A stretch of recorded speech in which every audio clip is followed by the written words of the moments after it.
Let's make news at 6.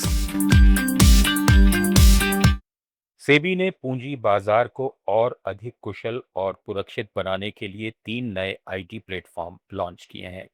In platforms SUP CMOS, E adjudication portal और AI आधारित सीसैक का मकसद व्यापार में सुगमता बढ़ाना और साइबर सुरक्षा की निगरानी मजबूत करना है।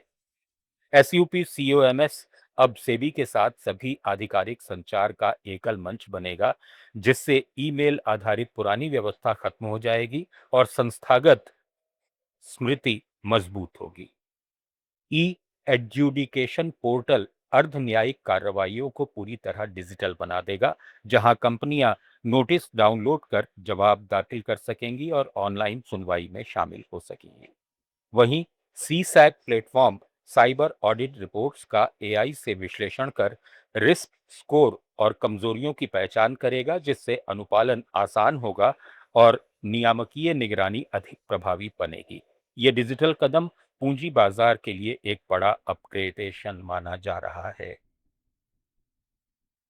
आंध्र प्रदेश सरकार ने हाल में समाप्त हुए विस्तारित बजट सत्र और उसके बाद बुलाई गई विधानसभा की विशेष बैठक में सोशियो इकोनॉमिक सर्वे पेश नहीं किया, जिससे राज्य की आर्थिक स्थिति, विकास दर, कृषि, उद्योग और रोजगार जैसी महत्वपूर्ण जानकारियों पर आधारित नीति निर्माण में देरी हो रही है।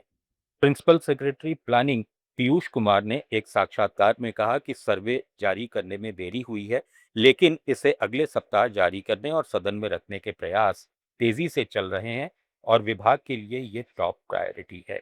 इस रिपोर्ट के नहीं आने से निवेशकों, उद्योगों और योजना आयोग को राज्य की वास्तविक आर्थिक तस्वीर समय पर नहीं मिल पा रही, जो विकास योजनाओं और बजट कार्यान्वयन के लिए जरूरी है।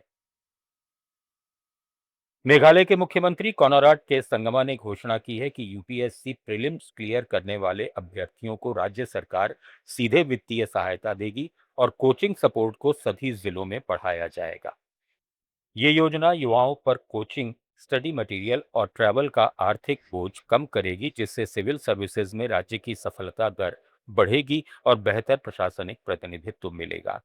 सरकार शिक्षा में निवेश को प्राथमिकता दे रही है ताकि युवा रोजगार के अवसर बढ़ें, टैलेंट राज्य में बना रहे और आर्थिक विकास को मजबूती मिले। बेंगलुरु के दक्षिण पूर्वी इलाके अनेकल में कर्नाटक हाउसिंग बोर्ड ने 80,000 सीटों वाले नए अंतर्राष्ट्रीय क्रिकेट स्टेडियम के निर्माण के लिए 943 करोड़ 46 लाख रुपए की निविदा आमंत्रित की है, जो इंजीनियरिंग, प्रोक्योरमेंट, कंस्ट्रक्शन मोड में और ठेका आधारित होगा। ये परियोजना चिन्नास्वामी स्टेडियम पर बढ़ते दबाव को कम करने और बेंगलुरु को विश्व स्तरीय खेल केंद्र बनाने की दिशा में महत्वपूर्ण कदम होगा। 75 एकड़ के मल्टी स्पोर्ट कॉम्प्लेक्स के पहले चरण में इस स्टेडियम का निर्माण होगा। इससे स्थानीय अर्थव्यवस्था को बढ़ावा मिलने, निर्माण क्षेत्र में रोजगार सृजन और पर्यटन और खेल आयोजनों से दीर्घकालिक राजस्व बढ़ोतरी की उम्मीद है। मिजोरम के पर्यटन मंत्री लालंग हिंगलोवा हमार ने आइजोल में युवा मिजो एसोसिएशन के नेताओं के साथ बैठक की। उन्होंने कहा कि पिछले साल राज्य में 8 लाख से ज्यादा पर्यटक आए, जो अर्थव्यवस्था के लिए अच्छा संकेत है। रेलवे की सैरांग तक पहुंच बढ़ने से पर्यटक संख्या में तेज उछाल आया है और इस साल और ज्यादा आने की उम्मीद है।